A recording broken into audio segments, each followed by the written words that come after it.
裝咗 Polaka， 而家試下個急剎。試過佢急剎之後，佢嘅感覺係點啊 ？Polaka 呢隻剎車髀，呢個剎車髀咧，比原先嗰隻我之前用開嘅剎車髀咧，剎車行程會短咗少少，但係咧實際測試嘅咧都未有咁快。到我開咗幾日，磨開咗，再俾一個肯定嘅答案大家。喺我哋平時玩車嘅過程中啊，我哋嘅剎車髀係屬於一個比較易選嘅一個產品。咁好多人咧就會選翻個剎車髀，又想喺100蚊左左右右嘅過程中揾一個質量比較好嘅剎車髀。咁咧大家都知道啦。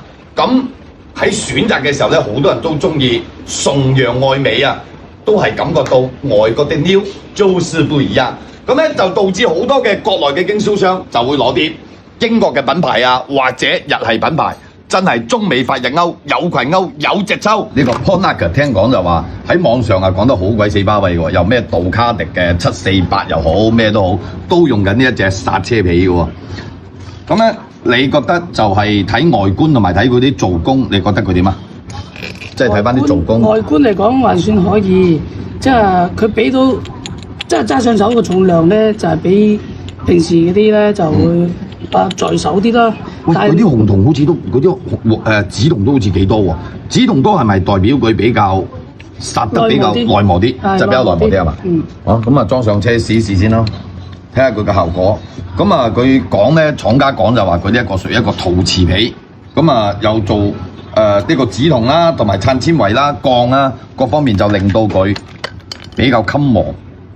品種都幾多？呢個咧就係水料嘅系列嚇，有水料，跟住仲有鮑魚、螃蟹都有。咁而家裝上車試試啦。依家就裝車完成啦。嗱 ，Polaka， 咁啊依家試一試着車，試試佢嘅嗰個飛機聲會唔會大？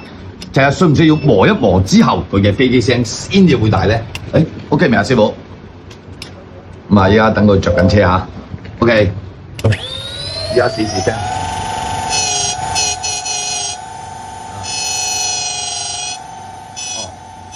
OK 啊咁，其實總嘅感覺其實佢嘅飛機聲咧都係比較清脆嘅，而且比較脆嘅嗰種聲喎係嘛，而且啲聲都係比較好聽嘅。咁啊 Polaka 聽講就話杜卡迪都好其他靚啦，咁你哋中唔中意？中意嘅評論區度傾一傾呢一個品牌，你們愛還是不愛？